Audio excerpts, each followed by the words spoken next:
Yo, what's going on? We coming to you live on digitaljeesus.com.blogspot.com, excuse me. I'm gonna keep this real kind of short and simple because I'm doing this on my phone. I don't got that much memory and I ain't got that much video space. I don't want to hear nothing about the handheld camera work. I've been up since 6 o'clock this morning. I'm caffeined up. So real quick, we just gonna talk a little bit about my personal favorite time of year, and that's fantasy football time. For those of you that don't participate, I know some of y'all look at it like it's a geeky little thing. Like a lot of guys take a lot of time to do this stuff on their computers, and what's the point?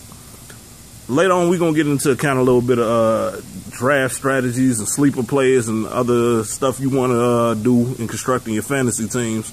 We're going to get into that in another video, but right now I just basically want to discuss platforms for running your fantasy league, because it's about the time everybody start putting those together. Me and my homeboy was having a discussion on what's the better site to use it on. The two most popular being Yahoo Sports and ESPN Fantasy. Me personally, this is the point I was making during the whole argument, was I prefer the Yahoo Sports League for a couple of reasons. Basically because I think the scoring is better. For instance, when you run the ESPN League, if a player catches a pass for 10 yards, you get 1 point. You get 1 point per every 10 yards. So say he catches a 12-yard pass, ESPN rounds it down to 1 point. Not 1.2, not nothing. Just you get a flat 1 point. So over the course of a game, a player can actually lose out on points based on the production that he's accrued. With Yahoo Fantasy, you get a point for the catch, period. You get 1.2 points for the yardage.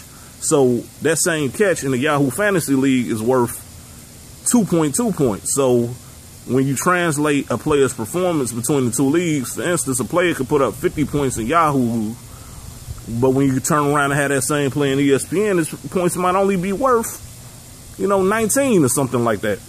So that's why the ESPN scores always be 50 to 39 or something like that. They tend to be lower scoring games. Yahoo's platform tends to have high scoring games, so I think that makes the league more dramatic. I think it makes more of an accurate reflection of who had the best fantasy matchup day. Also, when you're putting together the league, you might want to try to figure out what kind of draft you want. Me and my other guy was debating about this. Do you want to do a regular snake draft, or the other option you got is do an auction draft? Now, I don't know if a lot of people are up on these yet, but an auction draft is basically you draft the league with kind of a salary cap. They give you like $200 fake imaginary money, and you draft players. The draft order doesn't really matter, because once I draft a player, everybody else in the draft is allowed to bid on that same player. So if I want to keep that player that I drafted, I got to either outbid everybody else for him or just let somebody else have him.